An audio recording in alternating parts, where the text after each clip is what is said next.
Okay, so it looks like it's just going to be a small group today. Very happy that you guys can join me this time on like another webinar that we'll be sharing about Singapore. Just a very quick introduction on myself. I am Denise. I've been with EXO for about close to 3 years now, and I started with the marketing team, and now I am doing product in Singapore as well. Okay, so just a quick rundown of the topics today.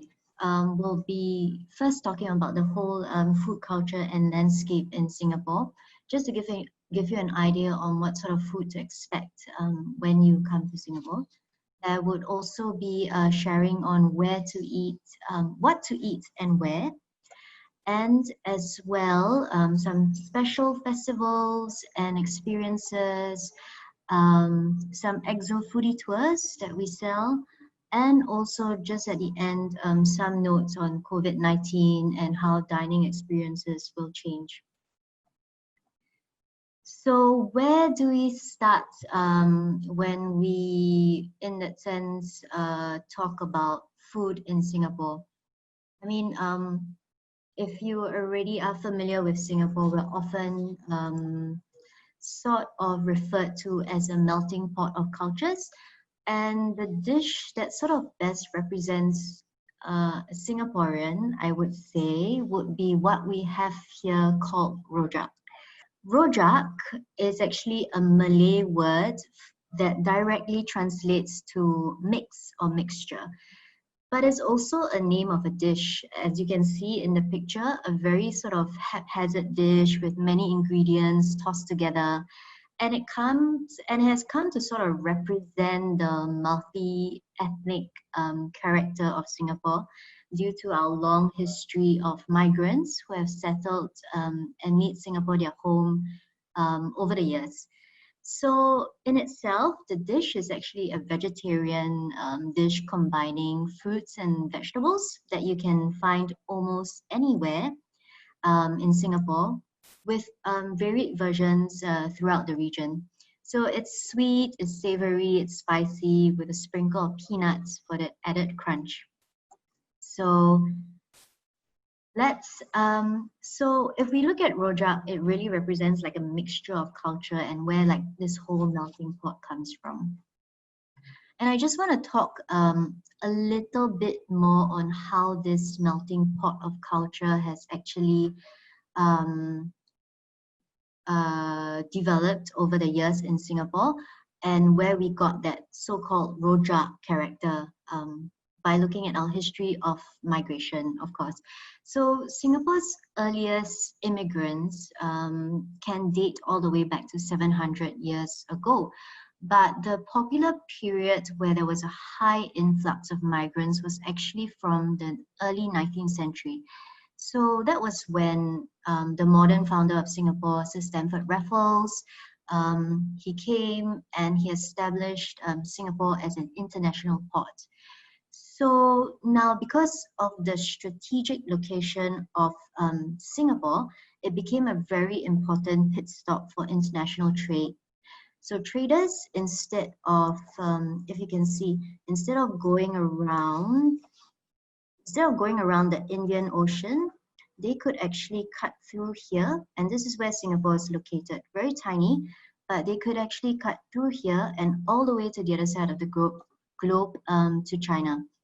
So in that sense, it became a very important stop, and we could see traders from all over the world coming from Arabs, Africa, as far as Africa, everyone stopping by this little port city to exchange, import and export their goods.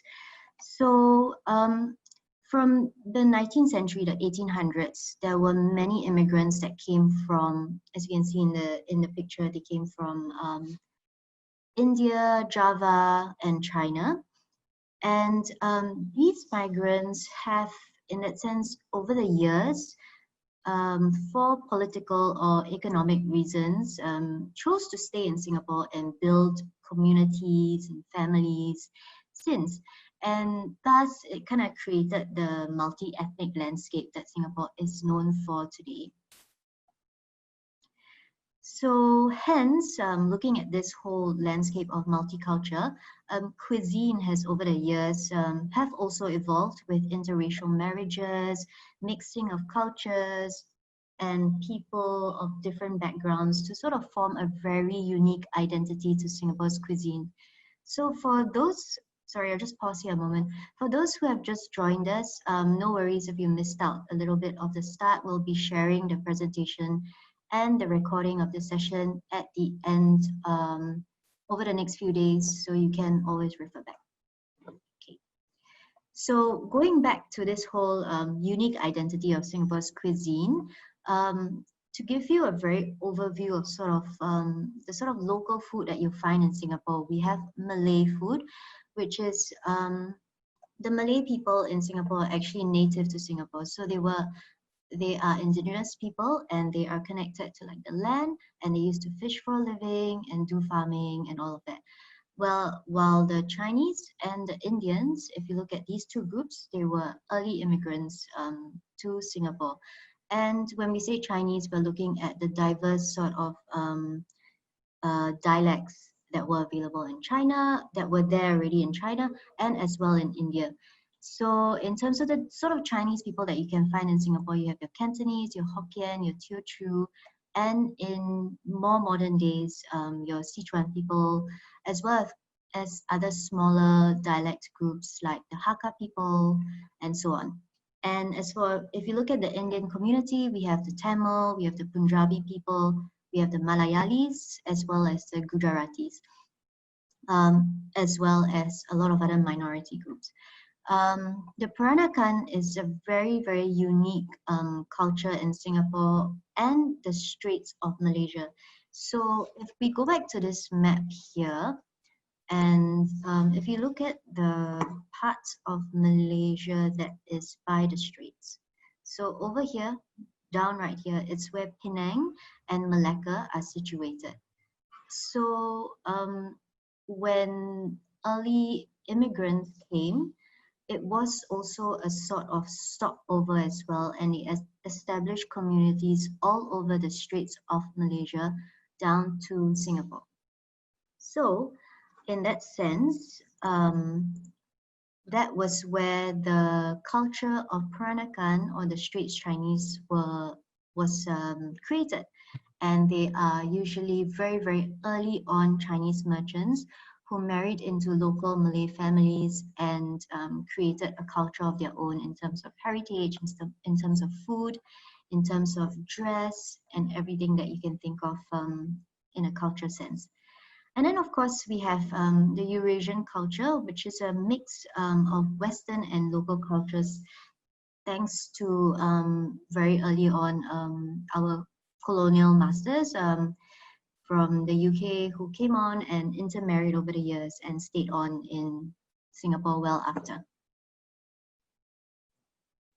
So to give you a sort of big landscape of dining in Singapore, over on the left, you can see hawker centers and food courts.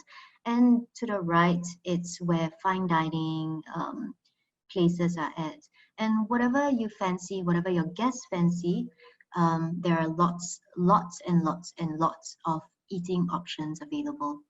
So food is really, really, and I think for a lot of Asian countries as well, like in Thailand, in Hong Kong, in a lot of other countries, it's a very, very important aspect of everyday life.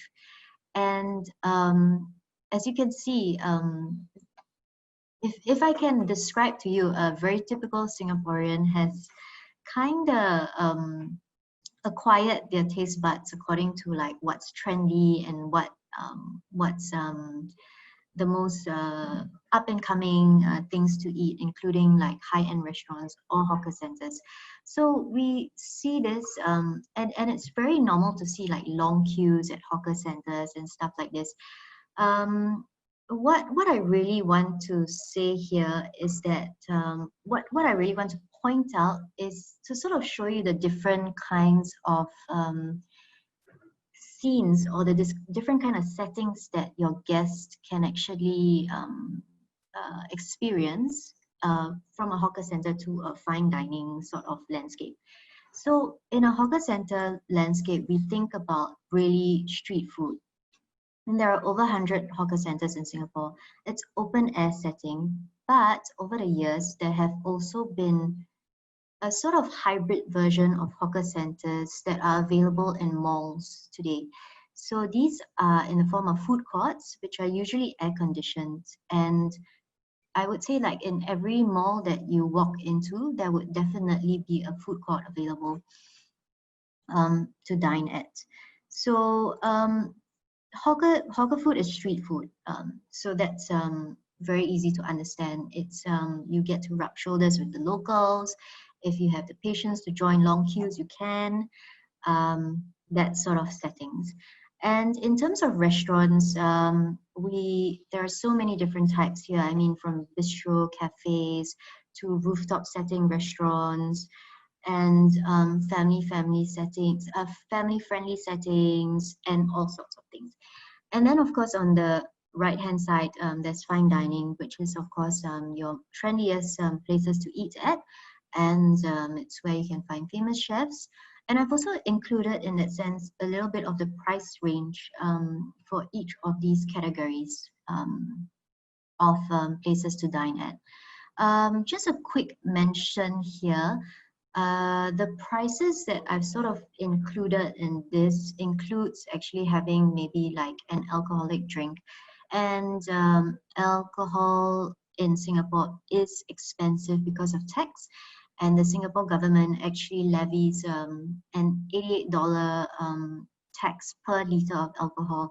So if you think of like a cocktail experience for your guest in Singapore, be sure to a drink would typically cost around $20 to $30, and that's usually exclusive of another 7% tax on top of this, which is our goods and services tax. So just a point to take note of in terms of alcohol beverages that your guests would consume or would like to consume in Singapore. So let's move on. Just before I continue on to share with you like what to eat and where, I just want to explain to you the type of Michelin ratings that you can find in Singapore. And here, the first, of course, is your Michelin star that we're all very familiar with. And these are 1-star, 2-star, and 3-star ratings, usually for restaurant purposes. But if you can see on the top right picture of these slides, you see actually a hawker food stall in Singapore getting a Michelin star rating. So at this moment, we have 2 hawker stalls. Hawker Chan is one that serves soy sauce chicken, rice, and there's also another stall that sells noodles that has gotten like this Michelin star rating. There is, of course, also the Michelin Bib Gourmand, which is a sort of rating in their catalog to say that this is extremely good food at moderate prices.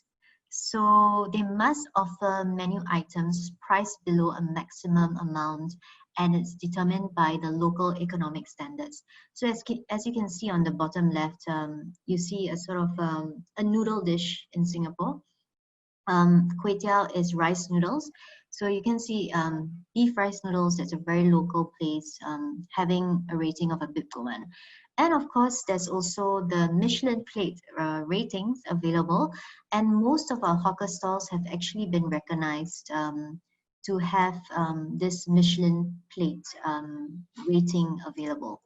So that's on the bottom left. And the distinction is that it's more of a recognition of local flavors and street food. So I hope this sort of explains what, in terms of the spectrum of Michelin and food tours that you can find in Singapore. Okay, so let's move on to what to eat and where. And just to whet your appetite a little bit, I just want to start with some of the more popular street food dishes. And as you can see here, we have on the top left chi kueh, which is a rice cake, a steamed rice cake that is served with a little bit of pickled radish. So it's a very typical breakfast sort of setting that you can have in Singapore. And then, of course, on the next to it is wonton noodles, which is actually egg noodles with a little bit of pork, some vegetables, sometimes even pork lard, and it's usually tossed in a little gravy of a very savory gravy of oyster sauce and some sesame oil as well. And chicken rice is also very famous in Singapore, and I would say that it's very, very common to find a good tasting plate of chicken rice, no matter where you go in Singapore. And to the right, there's also char kway teow, which I've actually mentioned in terms of beef kway teow, a sort of similar dish, a stir-fried noodle dish that's very savory, and it has like that sort of umami taste that a lot of food travel shows talk about these days. And then just on the bottom, you see bak chor mee, which is also another version of noodles, but this has like a vinegar taste to it. So it has a little bit of a twist. And then Hokkien mee, which is also another version of stir-fried noodles, but apparently from the Hokkien dialects in Singapore. We have satay as well, which are grilled meat skewers that are served with a savory peanut sauce. And as well to its right, curry puff, which is like empanadas, if a little bit of like a crispy dough with some sort of potato filling in there, potato or meat filling in there, and deep fried. So more street food here, just to make sure you guys are excited about the food scene in Singapore. We have desserts as well, and you can see chendol, which is an icy dessert that's served with gula melaka and some coconut. Roti prata, which is a flat bread, typical of an Indian breakfast.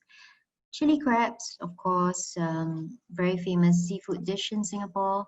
Oyster omelets, which are oysters stir-fried with eggs. And nasi biryani, which is in that sense like a sort of clay pot rice, where lots of flavors are mixed into that little pot with all the flavors infused in that little pot. And then next to it is ice kacang, which is actually a red bean, similar to chendol, also an icy dessert. Bak kut teh, which is a pork rib herbal soup. And as well, kaya toast, which is, I would say, a very, very typical breakfast that you can find in Singapore. Okay, so just highlighting some of the top hawker centers in Singapore. On the top right, you see Lau Pa Sat, which actually translates to old market. And this place is also known as Telok Ayer Market. And if you can see on the first picture on the top left, it's actually right smack in the CBD area of Singapore. So meaning it gets a lot of working crowd adults during lunchtime. And in the evening, the roads next to it also close for your street food vendors to actually open up on the streets so people can enjoy fire grilled satays like you can see in the picture next to Lau Pa Sat. So it's great, it's clean. It has a wide variety of foods that you can find, like roast meat, and as I mentioned before, it's also a very, very lively evening settings, whether they are workers who are working next door, or whether it's for your guests who want to try very local food. So it's actually a very, very true Singapore landmark, and this entire area is a national monument since the 1970s. So towards the right, there's Chinatown Complex, and that is in Chinatown. And it's a very, very local hawker setting as well, with lots of food stalls, and even And today, actually, for more of like trendy hawker stops that are coming up, you have your craft beer stalls that are opening as well. So you get to taste like craft beer while also having a plate of street food in a very, very local setting. So next to it is Chinatown Food Street, which is just right next to Chinatown Complex. And this is a cleaner sort of food street that is catered to tourists mainly. So you have a line of food stalls, and it's in nicer tables, nicer settings, a little bit quieter and not so rowdy like a hawker center. Below Amoy Street Food Center that you can see, also very close by the CBD area, and the Maxwell Food Center as well, where you can find a lot of Michelin Guide street food. So street food that has been rated for the Michelin plate. So not necessarily Michelin star ratings. You have your Tiong Bahru Market, which is in the heartlands of Singapore, and of course your Newton Food Center, which is famous, which was made famous in the movie Crazy Rich Asians, if you guys have caught that movie before. So in terms of top restaurants and dining experiences, here are really some of our favorite that I would like to share with you. So we have C'est la Vie, which is at Marina Bay Sands on the top right. Great place for evening cocktails, looking at the sunset with like panoramic views over Singapore City. We have Aura at the National Gallery of Singapore, NGS. There's level 33, another rooftop option. There's Empress, which offers Chinese style dim sum and food that is close by Singapore River near the Asian Civilization Museum. There's Jim Thompson, which is hidden in a very quiet restaurant area called Dempsey Hill. And as well Poland, which is a very unique setting because it's a restaurant that is in Gardens by the Bay itself, where it's surrounded by the cool conservatories. So continuing on some of the other top restaurants and dining experiences, you have Quayside Seafood Restaurant, famous for their chili crabs, Banana Leaf, which serves up great Indian cuisine in a very casual setting sort of place. We have Peony Jade at Clarke Quay, which serves up very good Chinese set menus, great for groups. We have Yum Cha at Chinatown as well, which serves up dim sum, but at a different location, right smack in the center of Chinatown. Halia, which is a halal certified restaurant that is within the greenery of Botanical Gardens. And as well, Artichoke by a famous local chef called Bjorn Shen. So he serves up a lot of sharing plates in terms of Middle Eastern cuisine, and very, very innovative and at the forefront. So really, really trendy, a very, very trendy space to dine at today. And then I just want to highlight some of our top luxury restaurants. To the top right hand, you have the most trendy restaurant we have now, which is Odette. And it's also situated at National Gallery of Singapore by Chef Julien Royer. And it's a fine dining concept, very contemporary, very trendy, very, very cool space to dine at as well. And then we have Saint Pierre, which is at 1 Fullerton Road, a 2-star restaurant serving up some sort of a French contemporary dining experience. And as you can see, also overlooking Singapore River as well. Below, we have a Peranakan restaurant called Candle Nut that has 1 Michelin star at Dempsey Road, which I have mentioned before, in terms of looking at Jim Thompson, that's also located there. It's a very quiet area for dining, very nice space. And if your guests are very interested in Peranakan cuisine, this is perfect for them. And then we have Putian Restaurant, which is on Kitchener Road. Sorry for the typo there. Serving up Michelin star Chinese cuisine. We have Nori at Amoy Street serving up innovative sort of cuisine, and as well Monty at Fullerton serving up Italian food. So I know it's a lot of information to remember or retain. So there is this map that I have prepared with some of our top hawkers and restaurant locations, and I've divided them according to the categories that I've mentioned today. So hawkers, restaurants, and as well luxury fine dining options. So I'm just going to copy and paste the link here. It would also be available in the presentation that I would share with all of you after the session. But if you would like to take a look at the map now, feel free. But as you can see on the screenshot that I've included here, a lot of the restaurants that I have mentioned. Okay, so I hope that looking at the map itself would really be helpful for some of you in terms of routing sort of like a city tour and then including a dinner option or a lunch option. These are what's available. And I think if I'm not wrong, I created red for our hawker food stalls, blue for normal restaurants, and yellow for fine dining options. Super good. So as you can see, a lot of the restaurants are actually really located in the very core city center of Singapore.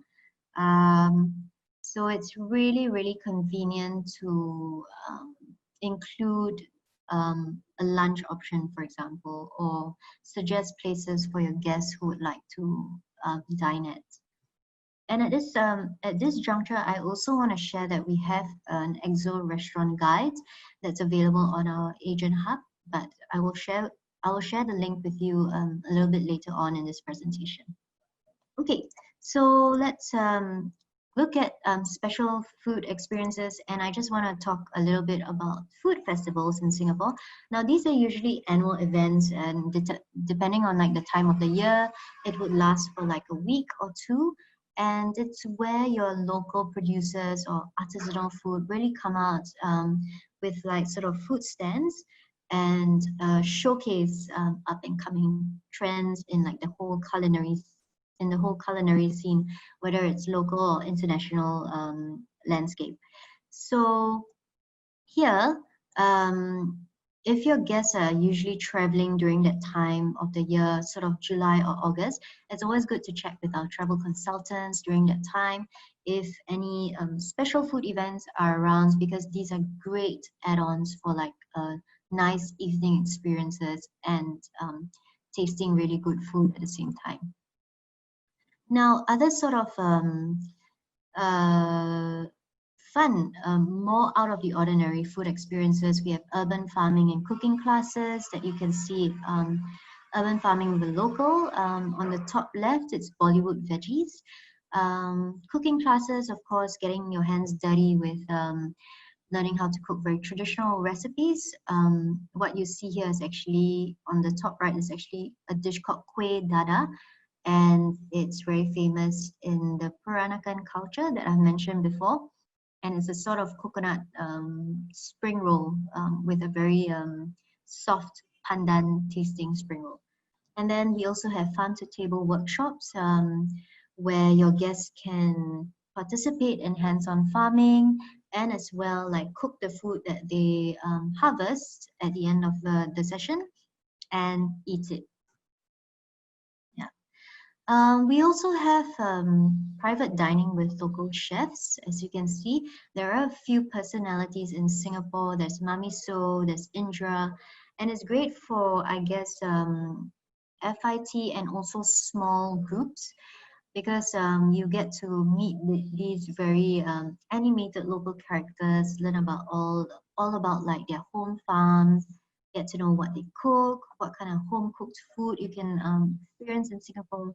It's a great way to learn about like culture with like a local encounter as well. And of course, I want to really mention Raffles Hotel and its long bar that we have. So the iconic Singapore Sling, that you see here is really a great experience for your guests to go to. So they hold workshops where they go through making a Singapore sling, for example, with a bartender and tasting it as well. And this is really like an iconic drink that was first created in 1915 by the bartender then. And it's primarily a gin-based cocktail, but it also has a Benedictine. It also has like some lime juice. So for your guests, really, this is an iconic sort of cocktail to really try, and something that you can add on to an experience in a city tour in Singapore. Of course, we also have distillery tours, and these have only come up, I would say, in the last 2 years or so. Before that, having a homegrown distillery in Singapore is actually illegal. And in the past few years, this was actually made legal, and you see a lot of different brands. Like the one you see here is actually Brass Lion Distillery, and they make their own local gin, and they offer a local gin making workshop where your guests can get hands on making their own gin infused with different floral or herbal tastes, and they actually get to bring back a bottle itself. So a really very unique experience, sort of foodie related as well. And of course, there is the evening cocktails and bar hopping experience that I think is quite special in Singapore because we are a city and we have a lot of nightlife that's available. Usually bars don't close until 2 a.m. So it's a great experience to go out. Here you see a very hidden bar in like one of the shop houses called Oriental Elixir, and as well as there are huge rooftop bars with like nice sceneries across Singapore. So in that sense, like a stopover at Raffles Hotel's Long Bar, coupled with a sort of like bar hopping experience, can really take an experience of the city to the next level. So to sort of wrap up this entire session, I want to share with you some of the foodie tours that we sell with EXO. And these are all handcrafted tours with a foodie twist. So it's, I mean, a city tour is always great if you get to try like some cuisine as part of it, right? So the first one, of course, is our Michelin Guide Street Food Tour. And I just want to mention again, these are Michelin plates or Bib Gourmand mentions, and they are not your Michelin star outlets. So it is actually one of my favorite experiences of Singapore because you take a classic city tour. You take guests to 3 of the ethnic enclaves, Chinatown, Kampong Glam, and Little India. But there is, of course, a lot of eating in the process of it. So guests go by foot, train, or bus. So you get to kind of walk off a little bit of the eating and drinking, and you get to try all the famous hawker street food stalls along the way, while also learning a little bit more in depth about like the whole cultural melting pot that you find in Singapore. Okay. Another tour that we sell is Singapore by Night with a seafood dinner. So this is primarily within the Singapore River setting that we have. You take a nice evening bumboat ride down Singapore River, and at the end of it, you stop by one of our restaurants called Keys, one of our Singapore River restaurants, and you get to taste the sumptuous and famous chili crab dish, which is a little bit spicy but more sweet and tangy. So a very nice add-on for your clients who are maybe in Singapore as like a quick stopover, and they would like to have a nice dinner setting of sorts. Another one is an ethnic tour with Trishaw. Now, this one takes you on a unique form of transportation, which is the Trishaw. And this is actually a traditional 3-wheeled transportation that is primarily only used by tourists today. So the tour takes you to 2 ethnic enclaves, Kampong Glam and Little India. So you get to learn a little bit about the heritage of these 2 communities in Singapore, while at the same time also tasting some of the very well-known dishes part of these two communities. So, for example, the roti prata, which I mentioned before, which is a crispy flat bread, and as well a drink, which is a sweet tea drink called teh tarik. Another tour that I really like is this half-day Colonial Heritage Walking Tour. So this one takes you through the civic district of old civic district of Singapore, and this is the picture that you see is actually a picture of a statue of Sir Stamford Raffles, which I mentioned at the start of this presentation, the modern founder of Singapore. So you get to go through National Gallery of Singapore, which used to be the old Supreme Court and City Hall during the colonial era of Singapore. And today, these old colonial buildings are refurbished into very, very creative art spaces with lots of dining options. So within this tour itself, there's actually a stop for a drink and snack at a local cafe, but if it's perfect because it ends within the civic district, so where there are so many restaurants or places to eat at depending on your guest interest. So it's really a nice half-day sort of tour that can be added on with like a lunch stop at the end or a dinner stop at the end. Now, another one of our tours is, and the last one that includes a little snack stop is Cycling Singapore's Scenic Bay. So for more active travelers, you get a chance to do a city tour on a bicycle and as well stop by a very old style coffee shop in Singapore and taste very traditional snacks like kaya toast that I mentioned, and also like steamed cakes or buns, and as well sip on local coffee and local tea. Okay, so this really brings me to the end of the presentation, and I just want to highlight a little bit on what we expect from COVID-19 and dining. So as you all know, or maybe if you don't know yet, Singapore is now on its second phase of reopening, and that means that restaurants, businesses, even attractions, tourist attractions are open, but with a lot of safety measures in place, including limiting to 5 people, for example, and allowing a maximum of 25% capacity for a tourist attraction. So as for dining, I've listed some of the safety measures that are in place, and they are pretty much quite a standard safety measures, like tables are arranged at least a meter apart. There is maximum of 5 at one table. We have shorter operating hours, so restaurants and bars have to close by 10:30 p.m. And we try to push contactless payment as much as possible. So these are some of the updates that we've recently got as part of dining. And if and when travel opens, we expect that these safety measures will also be in place from the Tourism Authority of Singapore. So that really brings me to the end. I just want to highlight that what I've mentioned today, the Singapore experiences that I've talked about are all on our website, and you can find them through these two links.